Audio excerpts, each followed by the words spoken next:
ఉత్తర భారతదేశం అట్టుడికిపోతుంది. కార్మిక వర్గం పెద్ద ఎత్తున తిరుగుబాట్లకు సిద్ధమవుతున్నారు. ఎన్సీఆర్ రీజియన్ మొత్తం నార్త్లో ఉన్నటువంటి ఉత్తర భారతదేశంలో అత్యధిక నిన్న లేటెస్ట్గా తెలిసిన సమాచారం అయితే పంజాబ్ ఉత్తరాఖండ్తో కూడా ఎన్సీఆర్ రీజియన్ దాటి కూడా ఈ ఆందోళనలు అనేది పెరుగుతున్నాయి. దీనికి ప్రధానమైనటువంటి ఒక కారణం కార్మిక వర్గానికి అత్యధిక మంది ఈరోజు కనీస వేతనాలు లేకుండా చేయడం.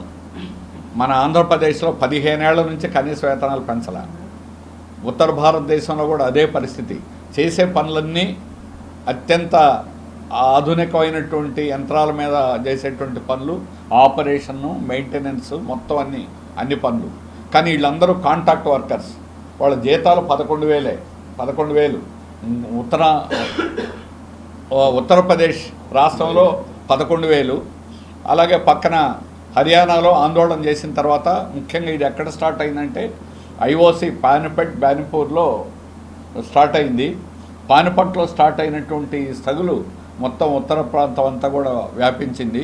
అతి తక్కువ జీతాలు ఉండడం, తర్వాత గ్యాస్ రేట్లు విపరీతంగా సడన్గా పెరిగాయి ఉత్తర భారతదేశంలో. అది అగ్నికి ఆజ్యం పోసినట్టు ఏంటంటే కార్మికుల వర్గం కట్టలు దిగినట్టుగా రోడ్ల మీదకి వచ్చి వేలాది మంది. నేషనల్ హైవే 24 దిగ్బంధం, దాదాపు రోజంతా కూడా ఆగిపోయింది. పొరపాటు ఇప్పటికైనా కళ్ళు తెరవండి ఆంధ్రప్రదేశ్ ప్రభుత్వాన్ని అఖిలపక్ష ట్రేడ్ యూనియన్లు రౌండ్ టేబుల్ సమావేశం తరఫున కోరుతున్నాం. నేను సిఎఫ్టియు నేషనల్ ప్రెసిడెంట్ కనకారావు అండి.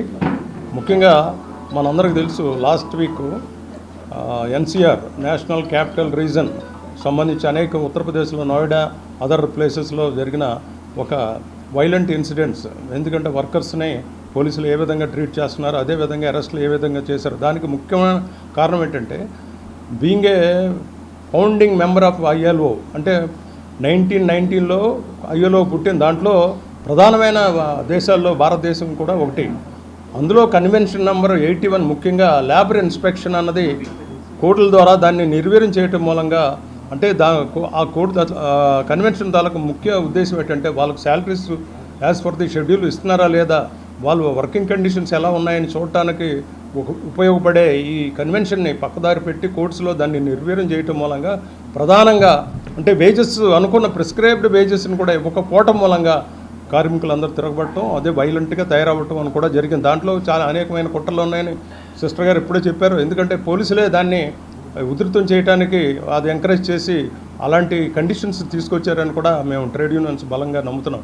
కాబట్టి ఇమ్మీడియట్గా అదే మెజర్స్ తీసుకెళ్ళి వాళ్ళ తాలూకా అరెస్ట్ని ఖండిస్తూ తీవ్రంగా వాళ్ళు వెంటనే రిలీజ్ చేయాలని చెప్పేసి డిమాండ్ చేస్తున్నాం. Thank you. చూస్తుంటే ఈ ప్రభుత్వం వచ్చిన దగ్గర నుంచి కూడా కార్మిక వ్యతిరేక విధానాలనే అవలంబిస్తోంది. కార్మికుడు అనగానే దేశద్రోహి, కార్మిక నాయకుడు అంటేనే దేశద్రోహి అన్న పరిస్థితుల్లో ఉంది. ప్రధానమంత్రి గారి తాలూకు పరిస్థితి కూడా అంతే. ఆయన దగ్గర నుంచే స్టార్ట్ అయింది. దాంతో రాష్ట్రాలు దాన్ని సపోర్ట్ చేసినటువంటి రాష్ట్రాలు కూడా, అన్ని రాష్ట్రాలు కూడా అదేవిధంగా వెళ్తున్నాయి. ఒకటి గమనించండి మీరందరూ, ఎక్కడైతే కార్మిక ఉద్యమం మొదలుపెట్టారో వాళ్ళని ఇందాక మన పెద్దలు నరసింహరావు గారు చెప్పినట్టు వారు కార్మిక దేశద్రోహుల కింద ముందు వాళ్ళ మచ్చ కింద పెడుతున్నారు. వాళ్ళ సంఘానికి ద్రోహం చేస్తున్నారని. కానీ సంఘాలని ఈ లేబర్ కోడ్లు పెట్టి మొత్తం నాశనం చేసే పరిస్థితి తీసుకొచ్చి అసలు కార్మిక వ్యవస్థనే ఇక్కడ లేకుండా చేద్దాం ఈ భారతదేశం అని చెప్పి దీన్ని తలపెట్టినటువంటి ఆ దుర్మార్గులు ఎవరైతే ఉన్నారో వాళ్ళందరికీ రేపు పొద్దున్న ఉత్తరోత్తర కూడా దాని నుంచి తప్పనిసరిగా ఇది ప్రజా ఉద్యమం కింద మారుతుంది. కార్మిక వర్గం యావత్తు తిరగబడుతుంది.